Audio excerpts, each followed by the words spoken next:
Welcome to the Modern Fairy Sightings podcast. I'm Jo Hickey Hall, and this time I'm joined with Annick Brofman. I'm absolutely delighted to welcome you here, Annick, because you are a teacher of the body mirror system of healing. And this is a system that was created by Martin Brofman, your husband, who sadly departed around 10 years ago now and very much missed by so many people across the world. So welcome, and I'm really excited to chat with you about the healing system. Thank you for inviting me, Jo. I'm very happy to be part of this podcast. Really happy. Yeah, it's so great to see you.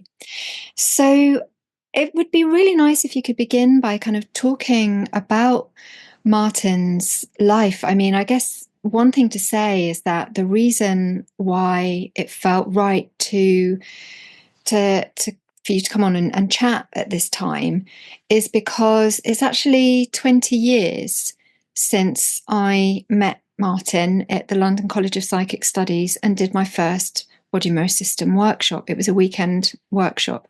Now, these are workshops that you do all around the world, and you're going to tell us about those. But it felt like a real milestone because, you know, I see Martin as one of my great teachers in my life. You know, it was through his own experiences that the system came about. So yeah, it would be really lovely if you could describe kind of how the body mirror system came into being. Okay. Well, it's a system of healing, you know, where we're teaching you the dynamic of co-creation to master co-creation, you know, with healing. And Martin, in fact, he didn't create a method, you know, when he started on this path, it was just for his own healing. In 75, he was told he had cancer at the level of the neck. I mean, he was paralyzed, brought to emergency. The doctor said, well, we have to operate right away. You might die during the operation or come out tetraplegic. And he went through all the emotions that somebody goes through, you know, when you're told you're about to die. Anyway, I make it a short story. He came back from the operation. He was paralyzed for 2 weeks, but came back on his legs. But they told him they couldn't reach the cancer because it was inside the spine and they were expecting him to die. So when they did the operation, they removed the bones, you know, in the neck. And because they were expecting him to die, they didn't do anything else than sewing the muscles in the neck. And at that time, he was very nearsighted, he had astigmatism, and his glasses were too heavy for his head. So when he would wear the glasses, his head would fall. And of course, I mean, seeing clearly was, you know, the list of his problems at that time. So anyway, I'm just saying that because it has an importance for the story later on. So if you wish, he was expecting to die. They said, if you sneeze, you might die just right away. So he was on a special state of consciousness, if you wish. Every time he would, when he would walk, he wouldn't know if he would be alive for the next step, you know. And anyway, he was 35, very young, and also so sad because he had such a long list of I wish I had a very, very long list. And he decided to be happy for the rest of his life. Should it be a second, 2 minutes, 2 days, 2 months, determined to be happy. And that gave him a great sense of freedom, you know, and but that's very important when we talk about healing and transformation. It's this decision, you know, to do something different. Anyway, he was eating whatever he wanted, you know, every meal could be the last one. So he was not into a special diet to heal, you know, he was into the pleasure of eating. If he was in the middle of a conversation that was boring, he was feeling free to say, I'm sorry, I have to go. Anyway, he was still alive 8 months later and celebrating being alive in a holiday club, you know, in Martinique. That's where he met this Zen master teaching meditation. And the guy told him, cancer starts in your mind. If you want to get rid of it, that's where you need to go. So that's when Martin got interested in healing, I would say, for the first time, somebody was opening the door to healing, an alternative to dying. So he looked at everything that was on the market at that time. And I would say the only method that was really efficient and known at that time was the silver mind control method, which is still existing and very efficient, working with the mind to reprogramming your computer, your inner computer, and using also visualization. Right, because sorry, I just wanted to say, right, because what we could say is that also that Martin was a computer professor on Wall Street at the Yeah, time he became yeah, ill, and that kind of felt key in terms of his yeah. experience. Yeah, if the guy would have said, it starts in your consciousness, he would not have had the same impact on him, but he said the mind. And because he was a computer designer on Wall Street, I mean, that was a language that he got, it's like something he triggered inside. So anyway, he did the silver method, used the tools, for 2 months. After 2 months, he went to the doctor. They said, we must have made a mistake. There is no cancer there. So that's when he started, he was like a child in a pack of candies, exploring everything. And his first field of interest was eyesight, because at some point he had to renew his driver license, and they're always testing eyesight, and they told him his eyesight was normal.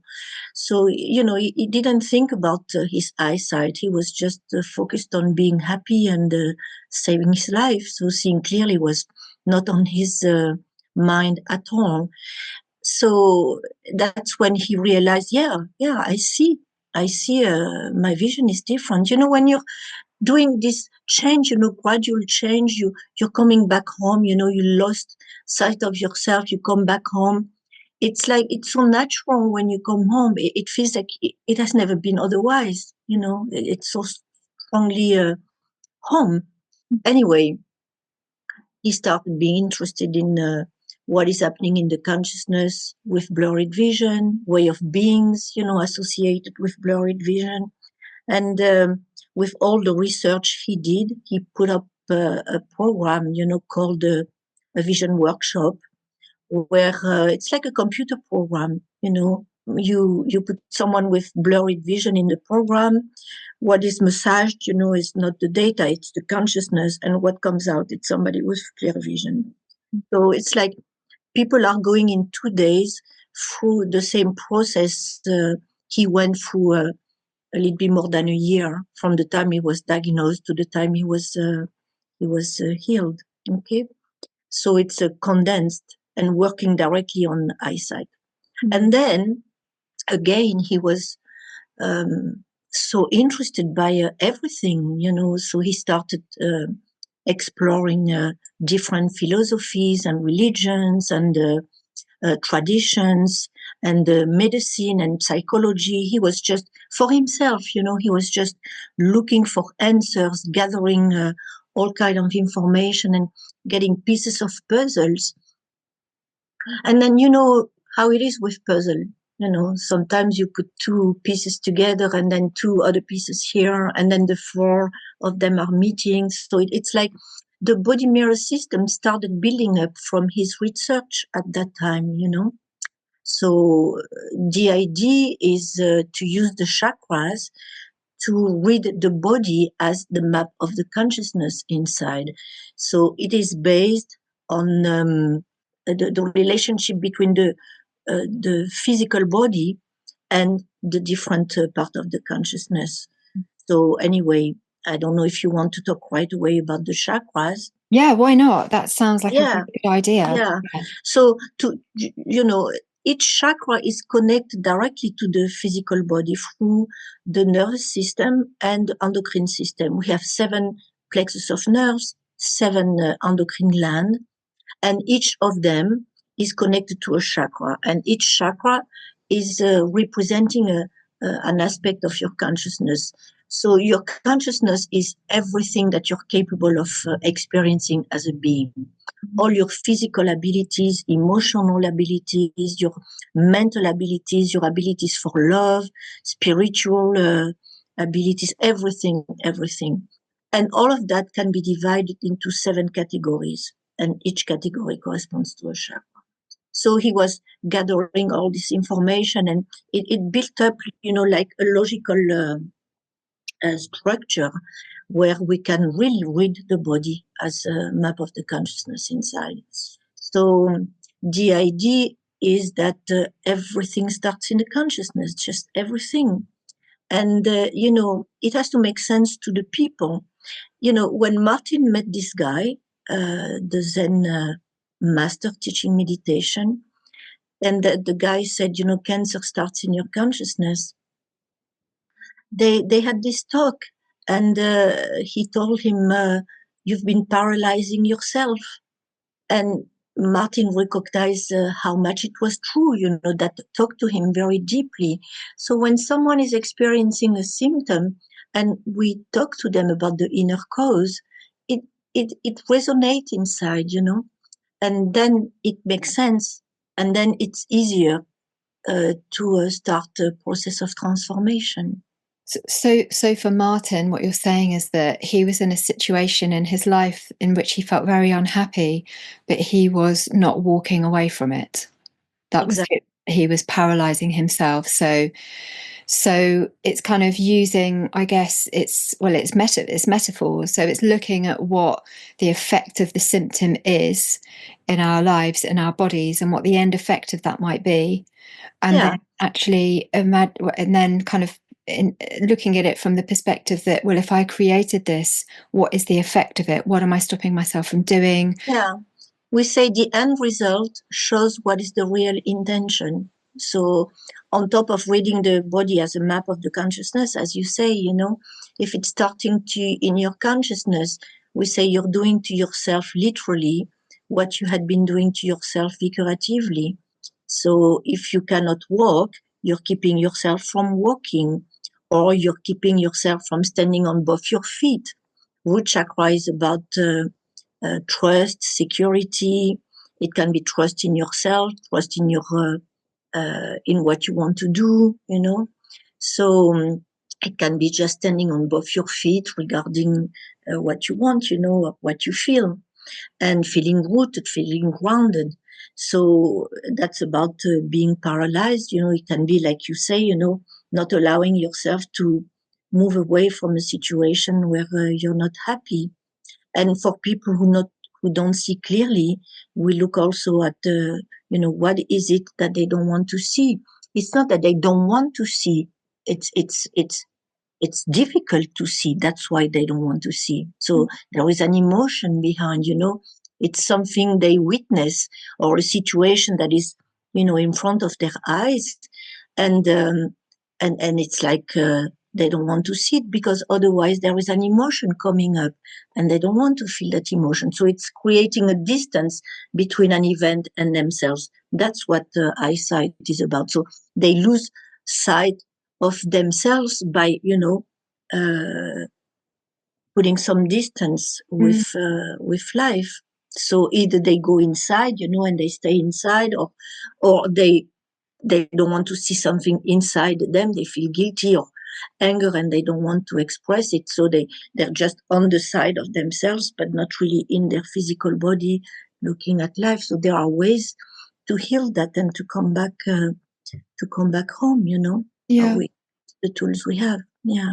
Yeah, so when you're talking about vision being, hiding inside yourself, you're talking there about people being short-sighted or having myopia, where you can see what's here with you, but you can't see farther away. So you're kind of withdrawing from the world and sort of making sense of the world through kind of your own fears, if you like. And then with somebody that's got long-sightedness, they're quite happy to look over there and see what's going over there, but they're not so comfortable in kind of looking at what's going on closer to home or with themselves.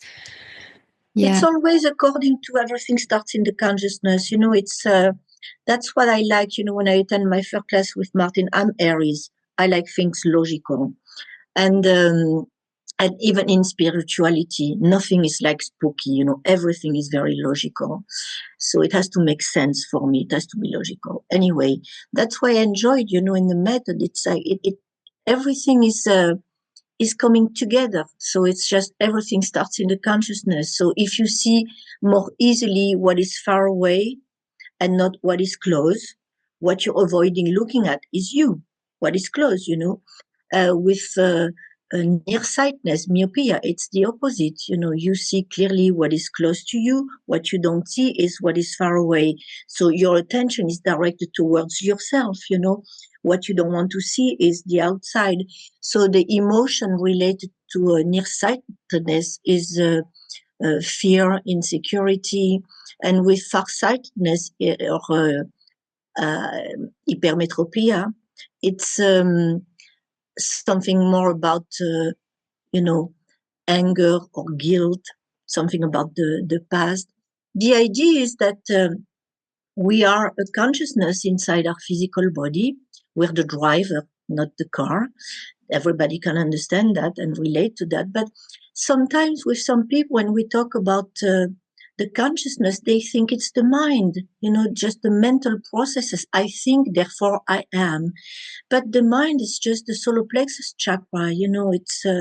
It's not who we are in the deepest place.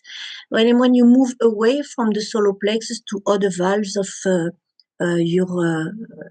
your consciousness, it's more like I don't think, therefore I am, because you're experiencing other aspects of your consciousness, your spirit, the soul. There are so many things to do. So anyway, when we talk about everything starts in the consciousness, it's more about the spirit, and the spirit is your consciousness. It's the driver inside the physical body.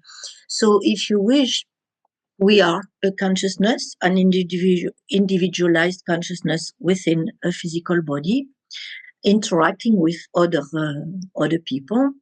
And, we are looking at the world through a filter that we conceptualize as a bubble, because we're looking through this bubble. And the purpose of this bubble is to filter the information that are brought to our attention, So some in the psychology, they will call that conscious and unconscious or subconscious. It's like you are the one deciding what information moves through this bubble and is brought to your attention, right? And most of the information around you, you don't notice it. It's just somewhere inside, but it didn't go through this filter. If you were hypnotized, you would recover this information. So what we're saying is, inside your bubble, you're allowing certain information to be brought to your attention. And the way you perceive the world is the way you're creating your life, because this filter is colored by your emotion, your perceptions, your beliefs. So if you live in a red bubble, everything coming in is colored by red. So, and also we can say the only color you allow in is red, whatever the color means, But other people are living in with different beliefs, different perceptions, through a different filter. So it's this idea of being conscious of, is the filter through which I'm looking at the world healthy for me or not? If you're looking, as you say, at the world through this red filter, can you describe what you mean by that? As in, because you mentioned before about the root chakra, the red chakra, being around issues of security. So can you describe what the world would look like to somebody looking at it? If we use the color red as, looking at the world through a filter of insecurity and fear. Yeah, okay. You're only allowing information in that confirms your beliefs, So And whatever you look at, that's your interpretation. Let's say you see a young man, helping an old lady crossing the street. You won't see that as an expression of love. You will think, oh, he's going to steal something from her. So that's what we're talking about, only allowing this. And then when you're living in fear, you're attracting it. Everything starts in the consciousness. We're also looking at, the pictures you're holding in your consciousness. Your brain is a generator of electricity. Where you're directing your thoughts is where you're directing energy. That's how visualization is working. When you're holding something in your consciousness, in your mind, then you're more likely to create it. So it's like you're only attracting insecurity. And usually you meet people who live through the same filter. Mm. And so that's energizing your reality. Right. My mom, for example, sometimes I'm asking you, what channel are you looking at, or what radio are you listening to? Because she's always talking about something that might be happening, something bad. It's everything bad. She never ever think about anything positive that might happen. Mm-hmm. So can you kind of contrast that with somebody that might, say, be experiencing the world through their heart chakra, for instance? What would that be like? Rather than the root chakra, the red chakra, they are experiencing going about the world. Well, when you're looking for your heart chakra, it's the perceptions of love. Okay? So if you're looking for this chakra, if you see the young guy, helping the old lady crossing the street, you see that as an expression of love. But at the same time, sometimes when it's personal, you might react to the perception that you're not loved for one reason or another. But the tendency is more to look at the world with trust, confidence, and seeing a lot of things as an expression of love, Thank you. Yeah, it's helpful to see that. And I think what I really love about this system is, as you say, it's just really no nonsense. It's really straightforward.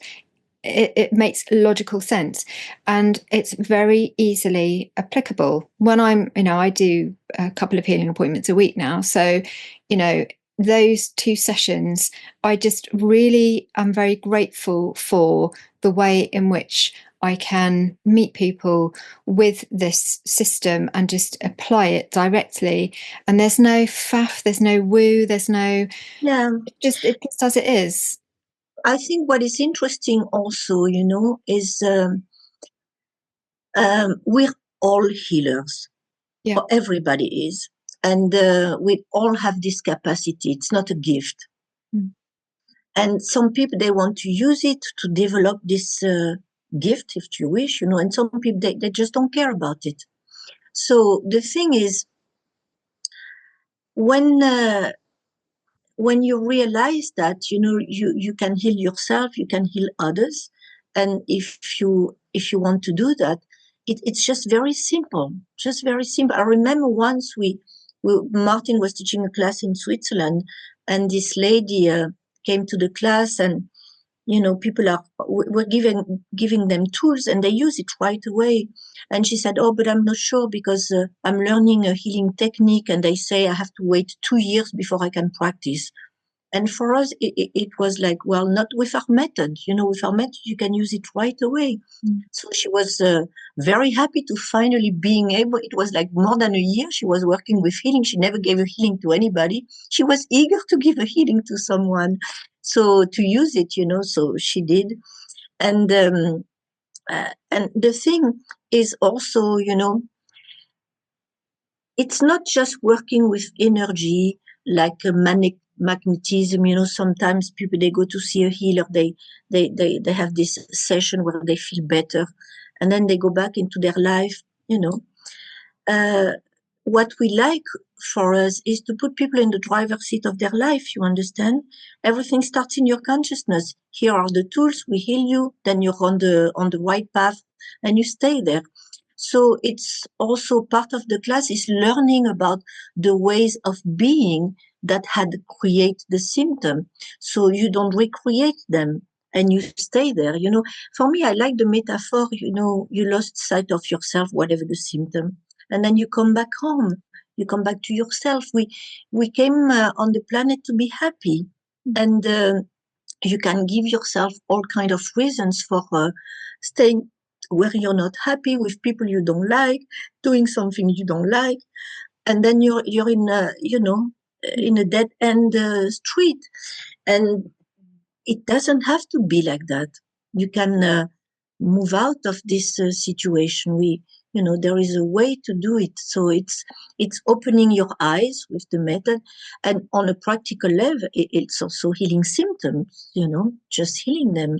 And what I wanted to say also, it's very you're exchanging healings during the class. You're in the weekend class. You're receiving and giving 5 healings. So it's also very interesting for people who are already um, a healer working with energy, a therapist, a psychologist, even doctor or nurses, anybody working with the health issues with human beings. It's the class is very beneficial for them, because it's very nice to being able to say to the people, here is the way of being that triggered the symptom. So to put them on the driver's seat of their life, then I think it's a whole, it's I find it very efficient.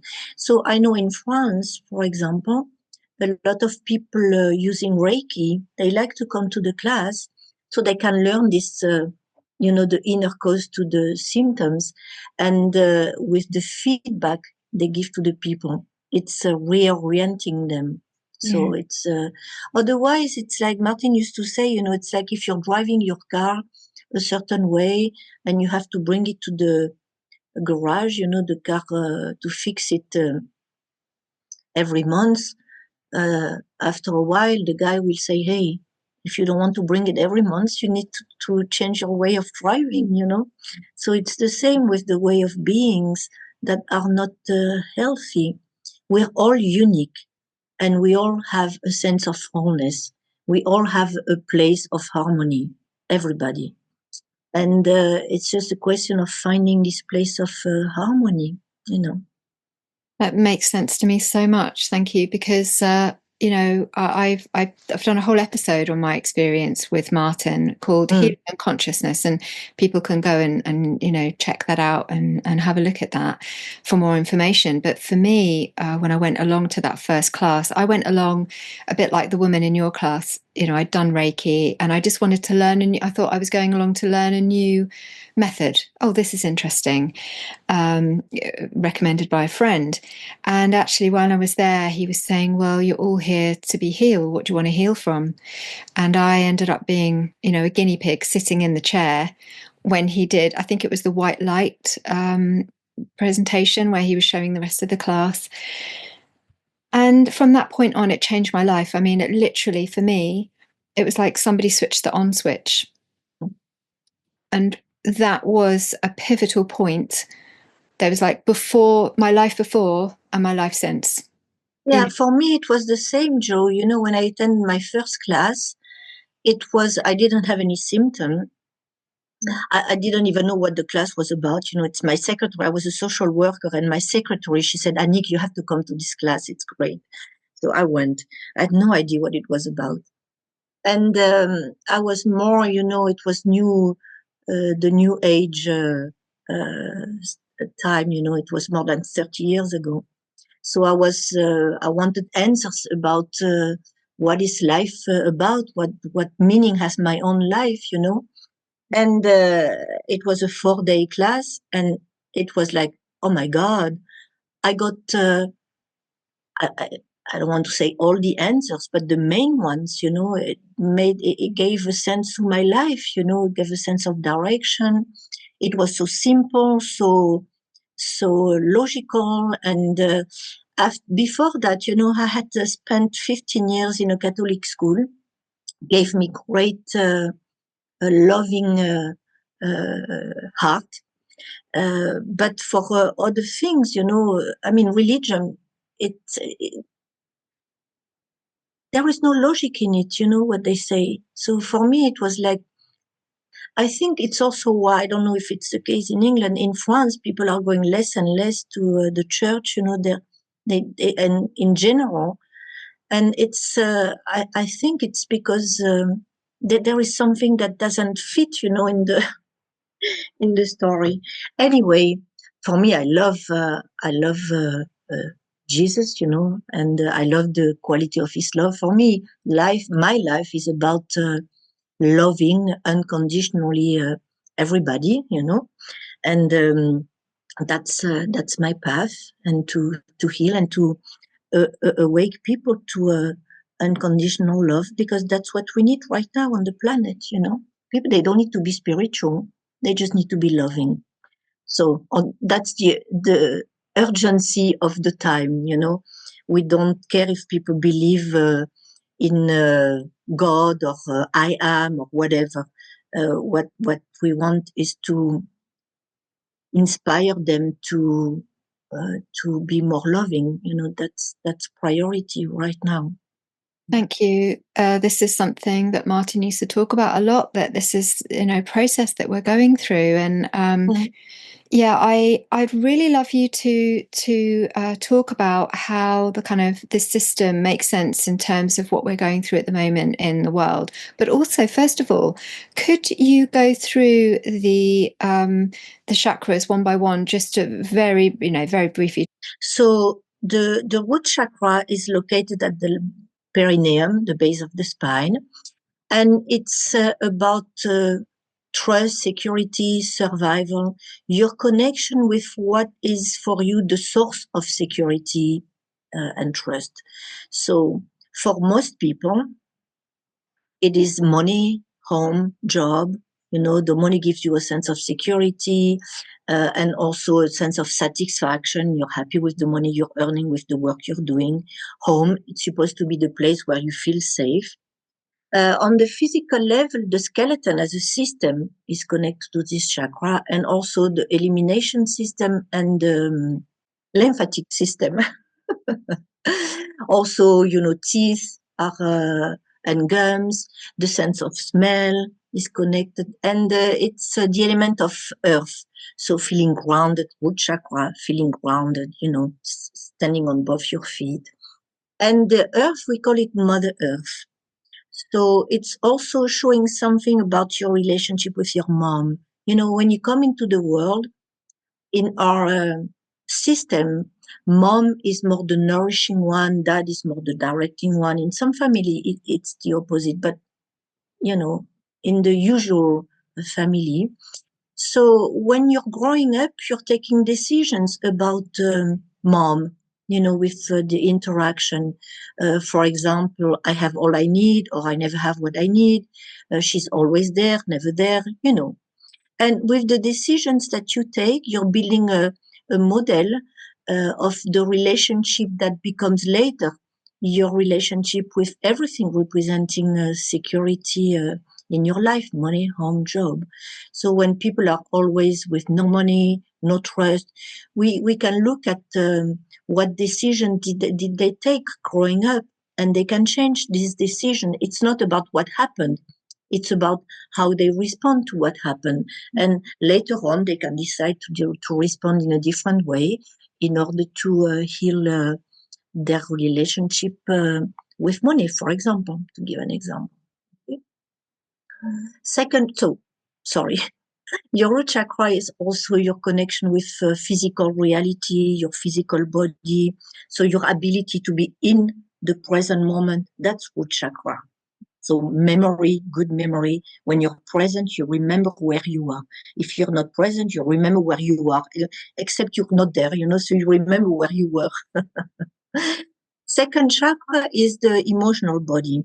So it's about feeling your emotions, this willingness to feel whatever it is, So if you're angry, to just feel angry. If you're afraid, feel the fear. If you're happy, you feel happiness, and or guilt, you feel guilty, and then you let go. It's just feeling the emotion so that it doesn't stay stuck under the carpet. And it's also about food and sex. The idea is your car, your body has needs, and it communicates it to you through the sense of taste and your appetite. So if your body needs potassium, you have a taste and appetite for food containing potassium as much as your body needs. I'm sure people know what I'm talking about. Sometimes you feel like eating apple for 2 weeks, and then for 6 months you don't want any. So you're just listening what you have taste for. So, for example, when Martin was sick, he was eating pizza, pepperoni, and Coca-Cola for 3 months every day, and only that. And then after that, he stopped eating pepperoni pizza. He started having vanilla and vanilla pecan ice cream. Only that all day. And, he was just into eating what makes him happy. He didn't think about, is it good or bad? I mean, he was about to die, so he was into pleasure. And then later on, when he was healed and he looked back, he thought, well, the pepperoni pizza, it's a very young energy. And maybe that's what he needed. And then the vanilla ice cream, it's very yin, and maybe that's what he needed at that time. So you're just listening to what your body is asking for. And it's the same with sexuality. Your body is responding to people, responding to situations, and not others. It's not about the standard, the archetype of the perfect woman, perfect partner, the ideal body, blah, blah. It's just, it's chemistry. So it's just, we're not talking about what you do about it, just the fact that you listen to what your body is asking for. Because sometimes it's surprising, your body is like kind of, feeling attracted to someone, and you might be surprised when you look at the person. Your solar plexus, it's about power, freedom, control. It's the self-definition, all the intellectual activity. I think, therefore I am. That's solar plexus. And that's the level of personality also. So it's owning your power. Whatever you want to do, you can do it. Okay? So we all come on the planet with certain goals. We have a list of things that we want to realize, and whatever is on the list, the idea is that we know we can. I can do. That's owning your power. And the freedom to do it. Also feeling free to be who you are. It's the plexus of the sun. The sun is shining the same intensity, and it doesn't matter how many people are on the beach. It shines the same. So it's just about being yourself, showing the world who you are, and yeah. When we say to somebody, oh, you're shining, that's solar plexus. Okay, it's just being a sun in your life.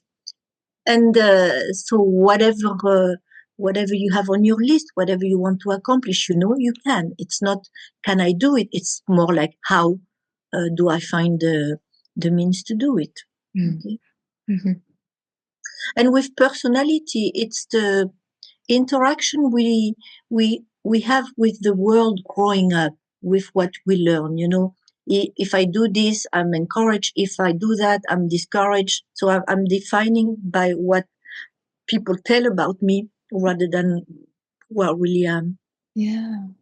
And with healing, very, very often, we say the main transformation happens at the level of the personality, the solar plexus. That's why it's very important to open doors, to transformation. The healing doesn't happen without transformation. And it's very much at the level of the solar plexus. And you don't become somebody else. In fact, you come back to yourself. It's a very joyful process to come back to yourself and let go of these codes, of it can be education, it can be fear, it can be anger that was, on your shoulders. So when you remove all of them, what is left is you. Yeah. It's just you. And then that's what you felt when you attended your first class. That's what I felt. It was this sense of, wow, I can be whoever I want. And yeah, so for me, I was a social worker. After that, I didn't want to be a social worker anymore. I wanted to be a healer. So it was a question of finding, I didn't, quit my job like that, but I felt free to change direction. And, my parents were not very happy about that because, it's social worker. It's perfect job for a mom, and, but yeah, I had to feel free to follow my own path and to live my dream and not the dream of other people. I don't want to be a guest in another movie. I want to be the main character in my own movie. Okay? Absolutely. So Soloplex is very much about that also. Heart chakra is about love, perceptions of love. So you were asking me before, if we're looking at the world through this filter. In fact, it's when somebody has a symptom affecting breathing, affecting blood circulation, the lungs, the heart, everything, in the chest, it's because of the perception of a lack of love or because of a sense of separation with somebody close to the heart. So we all have different ways of showing our love, of expressing it. And we have a tendency to look for an expression rather than the love itself, So for me, for example, growing up, I thought my mom didn't love me because she would tell me what to do every 5 seconds. And I'm Aries, I don't like to be told, So I was like, oh, if she loved me, she wouldn't tell me. And then later on, I realized, well, that's the way she's expressing her love. She received no love when she grew up. So she made a promise to herself that when she would be a mom, her kids would know they're loved. Well, we know. So, so instead of fighting against the expression, you can say, Mom, thank you for the love. The way you're expressing it sometimes a bit, heavy. But anyway, I appreciate the love. And then she doesn't need to push, so that's what I've done with my mom. So now we have a great relationship. So yeah, it's the seeing the love behind the way it's expressed and feeling connected, feeling the love. Okay, yeah. I can talk more later on when we talk about what is on the planet anyway. Throat chakra is about expressing what is true for you, mainly, when you have symptoms affecting the throat, it's because you're giving yourself good reasons to not express. You keep it for yourself. Maybe you're afraid to be judged. Maybe you're afraid to hurt somebody. It doesn't work, It's about expressing whatever is on whatever you feel. It's an emotion. And it's also expressing your being. So you're going for your goals. So we all come on the planet for, to express ourselves in a certain way. Some people, they love to wake up in the morning to go to work, to bake bread. And that's thanks to them that we eat good bread, and some other people, they love to fix motors. Other people, they love to clean. Other people, they love to change the world. Other people, they love to act. And so that's what I was talking about, when I was talking about finding your place of harmony. It's like, what do you like to do? What is the expression of your being?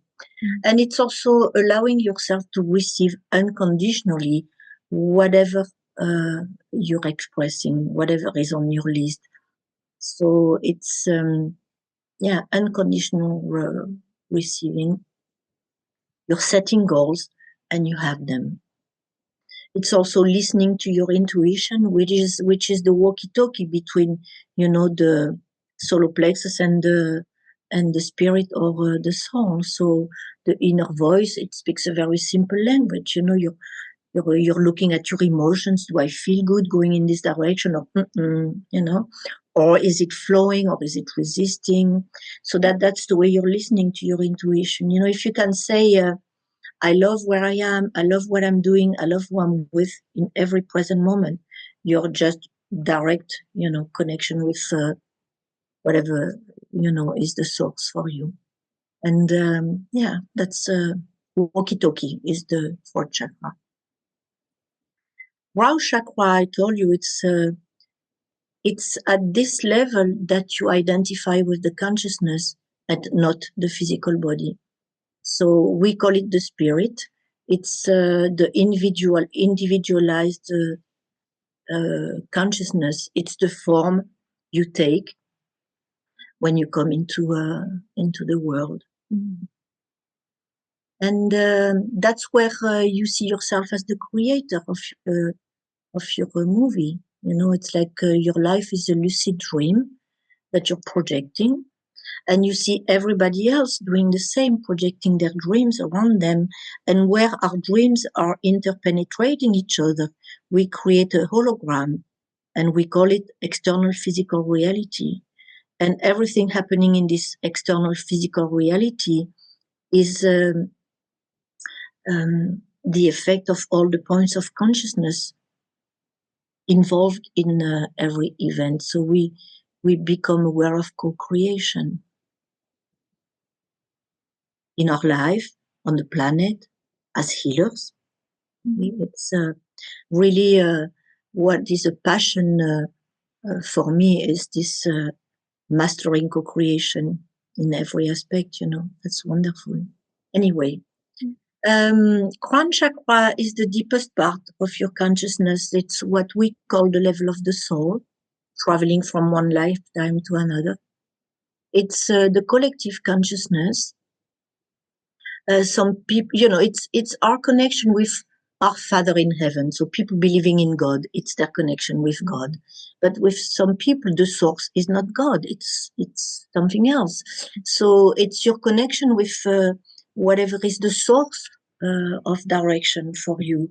For some people, it's themselves. Martin used to say, little Martin is in the solar plexus and big Martin is in the crown chakra. So we don't really care what words you use to describe them. It's more to understand that, that's what directs your life. That's the source. And if you want to be open to unconditional receiving in your beliefs, it has to come from a place that is devoted to your happiness, So that's the source. And when we come into the world, the source of direction is more usually dad. So again, when you're growing up, you're taking decisions about dad. He's always there, never there. He's very protective, he's not. Or whatever decision you take, you're building a model. And that becomes later on the model of the relationship you have with everything representing an authority or a direction in your life. So in our evolution, I would say we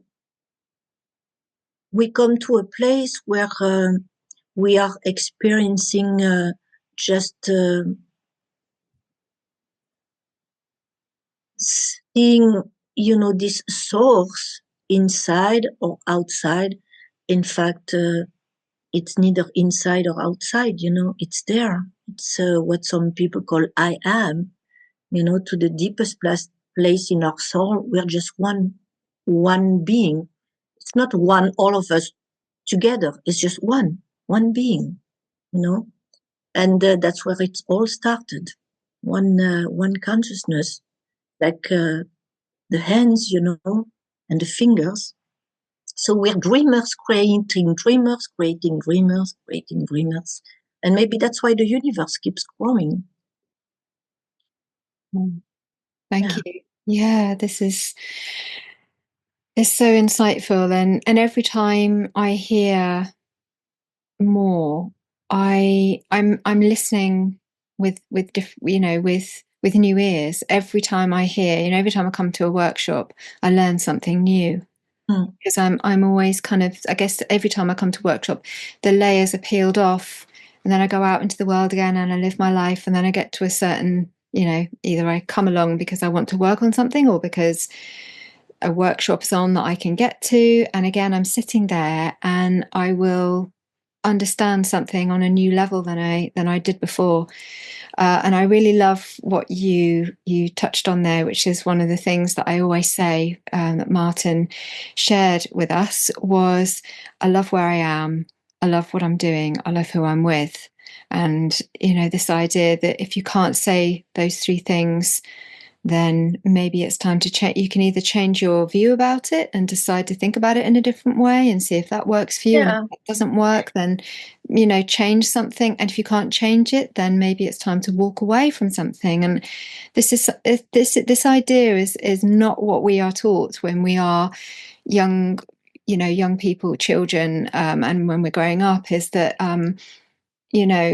we're not taught that we have this freedom to live our lives in the way that we want to and that feels right for us. It's always to please either society's idea of what we should be or someone else's. Yeah, I know it's like that in the UK. It's very much like that in France also, with the old generation. It's yeah. Anyway, for me, I'm before, when I was translating Martin's classes or attending a class with him, I was more usually translating. I was still, some things, you hear them 2,000 times, and then one day it's like, yeah, got it. And now what is funny, is Martin used to say that with the body mirror system and the chakra, understanding the chakras as the map of the consciousness, it would unfold more layers for him. And it does that for me now. It's like sometimes I'm like, oh my God, yeah, that's something opening. So I have a deeper and deeper understanding of the chakras and what we teach, and also what is important, everything starts in the consciousness. We can go very deep with it, and we do. Being able to help people save their lives sometimes. I mean, it's just wonderful. And at the same time, it's very spiritual. And at the same time, we want to make it very practical. So what Martin was insisting was demystifying all of that, yeah, you can learn to heal somebody in 2 days. Yeah, it's possible. And because it's just so simple. I've been teaching the same classes to kids from 7, 8, and I mean, it's amazing in the children's classes, because they're so good. They have no doubts. You tell them you feel the person with white light and they're healed. They have no doubt about it, So I've had healings like, oh my God, I had to pinch myself sometimes. Like, is that really happening? Miracles. I mean, if I talk about it, people, they won't believe me, but I heard this little boy came with scoliosis. 10 minutes after during the healing, I heard some bones cracking, and I was like, what is that? And then he's standing up, the spine is straight, 10 minutes. So people, they're like, no, it's too much. But I saw it, there is no limit. The only one existing is the one we put with our own beliefs, but there are no limits. People are blind, seeing after, I've had that. Well, in 30 something years, I had 3 or 4 people, blind that could see. I mean, it's not so much, but anyway, it's not nothing. It's possible. Yeah. So it's for me, I also enjoy that,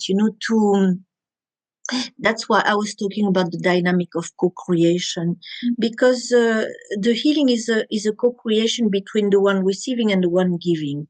So when it's complete, we know all the conditions were there, for the healing. Sure.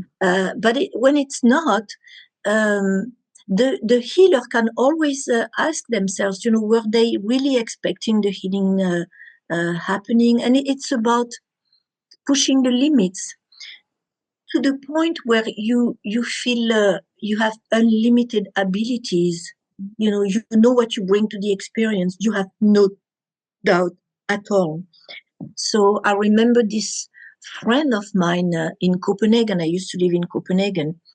We were living close to the hospital. She comes home and she says, the doctor, they took ultrasound or whatever, scan, whatever, and they say, I have cancer and they want to remove my uterus. And they say they're 99 sure it's cancer. So I'm telling her, if they said 99, they're not sure. Otherwise, they would have said 100. But they said 99. It's not the same. And I spent maybe 3-4 hours to put her attention on this 1%, before I was able to give her a healing so that she could open the door to the possibility. Because for me, it's logical. If they're sure, they say 100. They don't say 99. Anyway, I gave her the healing. She went back to the hospital. She demanded to have a new, I don't remember what it was. Ultrasound. Whatever. Mm. And they didn't see at all what they saw before. It was gone. And they wanted to remove the uterus anyway. And she said, no way. And she left, So that's what we're talking about. It's a passion for me, to explore the unlimited aspect of your consciousness, what you're capable of, and even working with your own consciousness, with helping the planet, it's wonderful to being able to work with from different places in your consciousness and not just solar plexus, where a lot of people, they're just moving their attention, from security, sensations, and freedom, power. And then as soon as we talk about unconditional love, we lose 40% of them, Yeah. So. Yeah. I mean, I guess that's kind of where we're headed now, because I know Martin used to talk a lot about the fact that, as a global consciousness, Yeah.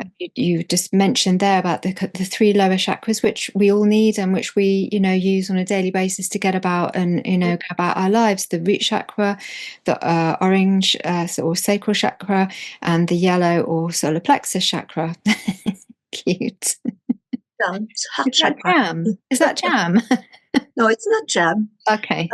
No, it's a cute glass. So. It's sweet. It's good for the people to say, oh, it's so sweet, Yeah, exactly. We need, I think good for the heart. Cats and dogs on Instagram are getting us through a lot of difficult times. Let's put it that way. Yeah. So, and he used to talk about, we're going through this transition from the yellow chakra to the heart chakra, and this is something I've talked about quite a lot on this podcast because it really speaks to me, and we are seeing it. We are in the midst of it. We are, and I can really feel us moving. I can really feel us in that green chakra now, even though what is not reflected at us in the news. It's definitely never reflected at us in the news, but it's reflected I see it in communities. I see it in the way that we are finding our empathy for people in suffering. I feel like that's kind of where we are. Can you talk a little bit about how the system kind of makes sense of what we're going through? Some people say that this section is available for all members of the Curious Crew who support me on Patreon. Join us there for this and more bonus content. Patreon.com/The Modern Fairy Sightings Podcast. Yeah, I'm sure. Many of us, like myself, are feeling the approach of the age of Aquarius, the heart chakra, and even though it might be hard to see it right now, I do ultimately feel like it is on the way and almost here. So I'm excited because, as I say, this is the 20th anniversary of when I began Body Mirror System, and you're coming to Bristol to teach this, which is just fantastic. November 22nd, 23rd, and we're going to be, what are we going to be learning in that class when you're here? Well, you're going to learn how to give healings and how to receive healings. In the class, it's about healing, So if you already, if you have a symptom, you come, you receive 5 healings, but you're also giving healings. If you want to learn new healing techniques, you do that, but you're going also to receive healing. So we're asking you to do the healing class for yourself. Even if you're a therapist, you have to do it for yourself. So it's not mental. You see the efficiency of the tools on yourself, then you're more efficient to explain the tools afterwards.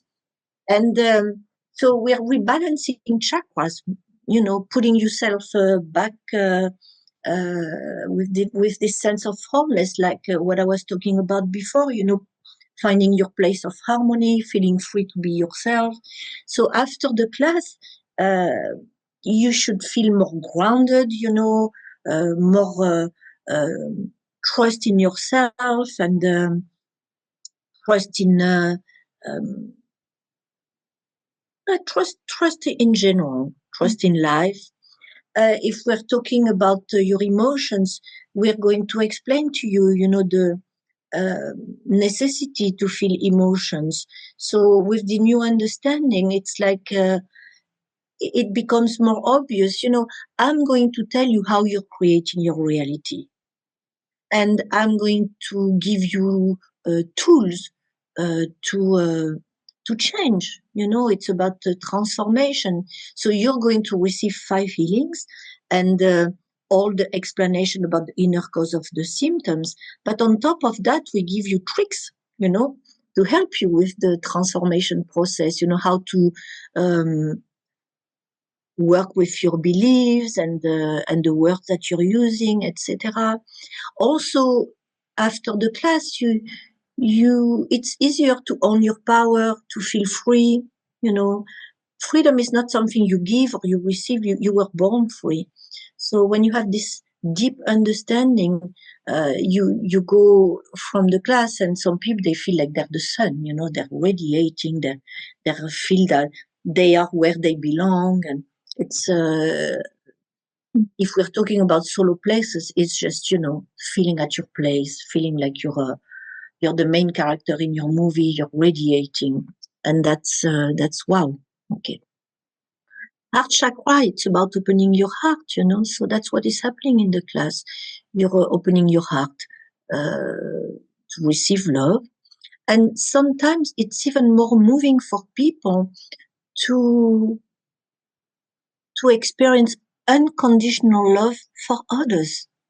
But it's bringing them in it's visiting the heart chakra and what we mean by unconditional love. It's not conditions. It's just beautiful. And for me, that's the nature of humanity. You understand? It is this goodness in people. I'm often talking about this story. Once I was at the airport. I was in Athens this weekend talking about that.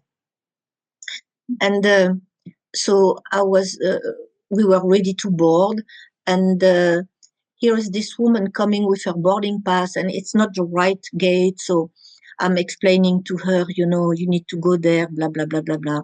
And then the guy next to me looks at me and says, thank you. And I'm like, wow, it's a human being thanking another human being for helping another human being when the 3 of them, they're not related at all in the physical reality. And that's, for me, that's the goodness in people, the joy of helping each other. So that's heart chakra. But anyway, we apply it, concretely with my specialty. It's my specialty. It's happening. People are reconnecting with their parents after my classes. I don't know, maybe because that's what I healed myself, and I have the right words for that.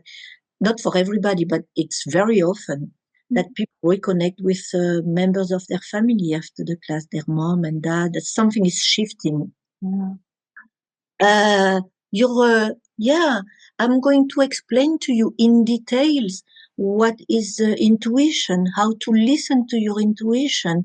That was the main thing that was so important to me when I attended my first class, you know, to understand what intuition is about, you know, and to trust your inner voice, to trust your instinct, and to let yourself being guided. And this chakra can lead to a sense of grace, you know. So you think of things and they happen, the flowing manifestation. So it's like you're you're defining a lifestyle for yourself, and you're allowing yourself to receive it. So it's not just about expressing what is true for you. It's also about expressing your being, what is deep inside, and it's being in contact with what is on your list. So I'm explaining that in very much detail, and of course, talking about you're creating your reality, and looking at others as creators of their own reality, and how we relate, you know, as co-creators, spirit to spirit communication. We have beautiful meditations where, you know, eye to eye meditations where you're traveling in time, you know, it's extraordinary, literally extraordinary. Yeah. And for me, for a lot of people, what it gives them, it's this sense of unity. You know, they come, they had a closed crown chakra, just being isolated, alone inside, don't believe in God, don't believe in anything.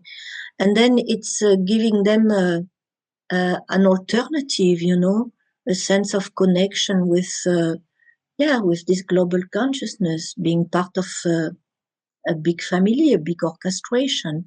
So then things make sense, you know, where you don't feel alone anymore after the class. You feel connected. You feel part of something bigger, you know. Mm-hmm. That's what the class is about. I have to say that is always one of my highlights, is that exercise. And I was discussing this with Joshua Cutchin recently, which was another guest. He was another guest of mine. That, you know, this eye to eye meditation. Wow. It's the first time I'd ever done that in one of these classes, and very moving. And the other thing that we do in the class is the seeing auras, which, you know, a lot of people, they think, oh, how could I ever do that? Anybody can do that. And it's just actually having the space and time to put it into practice. So that's always a really helpful tool. That's why I was talking about demystifying, you know. Yeah. I know in the UK, more than in France, it's very mystifying, you know. You're a healer, it's very, but it's another reality, you know.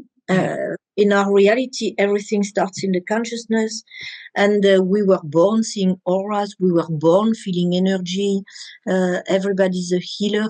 It's not something that was given by members of the family. It's just that sometimes in some families, it's there, you know. So everybody's talking about energy. So it's easy to continue with that, because it's not something suppressed. When you're in a normal family and you're talking about what you see, I remember when I told my mom I see Tuaregs on the wall, you know, she said, "Oh, it's your imagination." So you just dismissed for whatever you see. And energy, I mean, talking about it, you don't talk about it. It's not it's not part of life, you know. So here we're demystifying this. Now, you know, people, they have to see if it talks to them or not, because some people, they like when it's mystified and it has some symbols and stuff. And for Martin, when he put this method together, he wanted to remove all of religious stuff, you know, all so that people, they can use it as a decoder. Do you say decoder in English? No. Decoder. Yeah, a decoder, you know. Yeah. So when we teach in Muslim countries, they love the way it helps them interpreting their religion in a different way, you know. It's not just believing because you're supposed to believe, but believing because it makes sense. It gives them, okay, we understand the intention, we understand what the message says. So I'm not saying religion is bad. You know what I mean? It's more like um, you need to. When I was in a Catholic school, I was feeling guilty all the time. When it was time to give a gift, I was giving my favorite one. It was sacrifice because otherwise it was not good enough, and that's too much. So for me, I was raised by angels. So the quality of love I have, I mean, I wouldn't change that for nothing. If I had to do it again, I would do it the same. Okay. But it's more about removing all this guilt and all this, you should be like this or you should be like that. For me, it's, when you find your place of harmony, you don't want to be somebody else. You don't want to be elsewhere. You don't want to do something different because you're there, and so many people are, wanting to be this person or wanting to live another place or dreaming to do something else. And it's finding a way to come to that. For me, I was a social worker. I had a normal life. My parents were very happy. When I met Martin, my life took another direction, and my parents, they were not happy about it, and I had to feel free to follow my path. I knew it was my path, and now they admire me for that. My parents, they love they love what I do, and yeah. So it's if you're not happy or if you're not healthy, you're not living your life to the fullest. So life is about being the full expression of who you are, whatever it is, because sometimes you have people, they work 8 hours a day in a factory. They go home, they cook. In the weekend, they do barbecue in the park with their friends. Once a year, they go 2 weeks on holiday camping.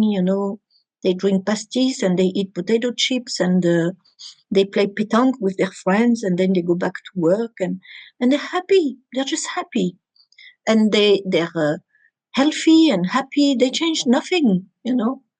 Once I was in Copenhagen in the taxi, and the guy said, before I was a lawyer, I would not see my kids. And I was paying a lot of taxes, and I would not sleep. I was bringing work at home, blah, blah, blah, blah.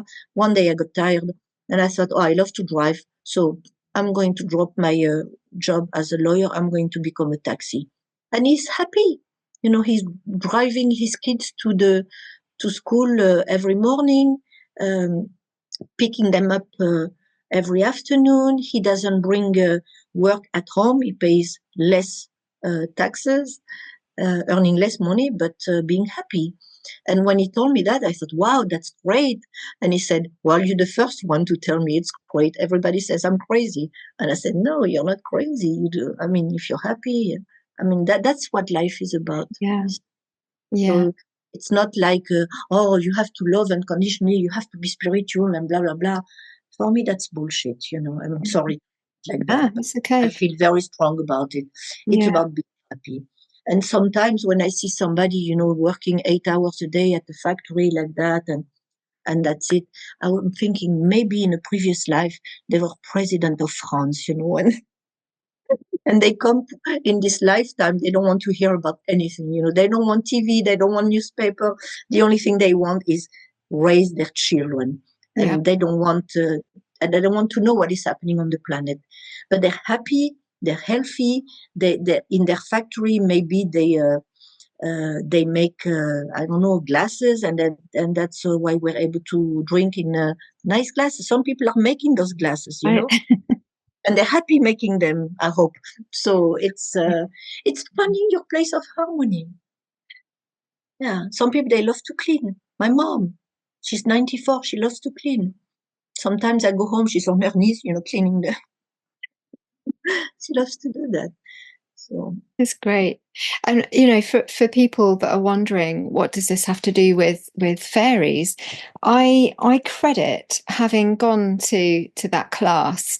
That was May 2005 when I first did Body Mirror System, and it was, as I say, my life completely changed afterwards. I met the man that was going to be my husband not too long after that, and just my life got put on a different path. But just into 2007, that's when I had the experience of seeing this small green man. Now, I feel that that was because my third eye was opened fully in 2005. I saw things as they were. Of course, it changed my vision too.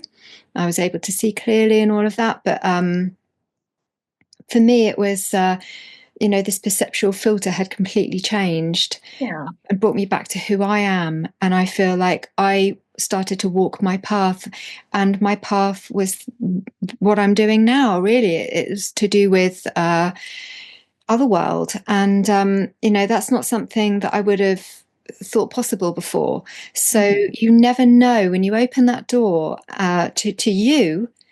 Sometimes it's a real surprise in what you find, and what really does make you happy, because sometimes we go through our lives telling us that these certain things, that we kid ourselves that we're striving for, and actually when we come back to ourselves, we really feel what makes us happy. So it's a gift, Annick, and it's a tremendous joy, tremendous joy. Just and whatever it is, it can be baking cakes, it can be cleaning, it can be driving, it can be talking, anything, playing music, dancing, it can be anything. Reading, some people are paid reading, You know what Martin used to say, but maybe I shouldn't say that for the UK. Anyway, Martin used to say, even if what you love to do the most is having sex, you can earn a living with it, and being happy. But anyway, I'll leave that in for patrons. He loved to be provocative, but he's right, in fact. Yeah, do what you want to do, and don't do what you don't want to do. Exactly. Do what makes you happy. Do what makes you happy, whatever it is. You're not harming anybody else, of course, but do what makes you happy, and don't listen to what someone else tells you should or shouldn't be doing. I think is a really good advice. So yeah, thank you for all the work you're doing, Annick. I'm so excited to see you in November.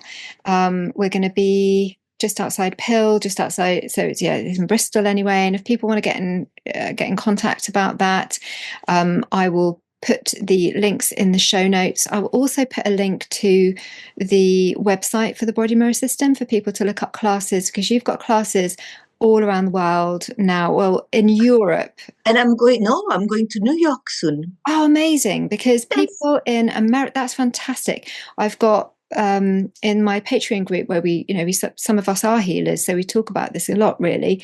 And some people are in Australia, some people are in America, and they're saying we want to do this, and and we're not able to. So that's fantastic to hear that you're going to be in New York. It's super exciting. When's that going to be? Yeah, I'm going to New York 22 June to do a one-day class. Wow. Presenting the chakras and how you're creating your reality, and doing a very deep relaxation meditation at the end. And then I'm going in September to teach a healing class. Amazing. That's really... First weekend of September. Anyway, if you give information, you can give my also the foundation Facebook and my personal Facebook also. Yes, we'll do that. And your email if you want to hear from people, but mostly really all the information is on the website. Yes. To join the Facebook group. You also do a meditation once a month on a Tuesday that anybody can join. And this is where this is a really good opportunity of a sense of community, of expanding that heart chakra, people coming together in peace and sending love to the world. So I will put the link for that as well, but it's 5 p.m. Paris time, no, 6 p.m. Paris time on 5 London, 5 London time, once a month. So I'll put a link to that too. And looking forward to seeing you in November. And I believe you've got a class also in London in May too. Yes, last weekend of May. That famous healing class also. That's right. And it's organized by my son, Edouard. So he's the contact information for having information about the class. So I wanted to complete with something, Joy, if you don't mind. You were talking about just before, about what makes you happy. If it's something that doesn't threaten the organism. Life is. It's interesting to look at life through the filter of co-creation. So if what you dream to do, everybody wants to dream, it will be encouraged. It would be co-created. If what you dream to do is threatening the organism, nobody will want to dream the same dream. So it will be discouraged by the organism. That's how it's working. That's why we have laws and things protecting people. So for me, life is the sign of infinity. Everything is a question of balance. So everything is rebalancing by itself all the time. But do what makes you happy. And don't do what makes you unhappy. And whatever it is, if everybody wants to dream your dream, it will be encouraged. Yeah, that's true. Let's hope we see more of that and are coming together and people stepping into their path and feeling the freedom to do that and having the freedom to do that. And I very much wish that for everybody. So thanks again, Annick. And Thank you. Being with you again. Your class is always really fun. Everyone laughs a lot, which is always very good. So yeah. I like to have fun. Yeah. You got to have Otherwise it's too serious. Absolutely. I'm with you there. Okay. Lots of love to you and speak to you soon. Thank you, Jo, and thank you everybody for listening. And I wish you a beautiful day. Thanks so much for listening and watching. If you enjoyed the podcast, please consider joining us on Patreon for dozens more episodes of unreleased bonus content, monthly online events, and a private chat. We are a warm, supportive community and it really helps to support the project. Find us on patreon.com/The Modern Fairy Sightings Podcast.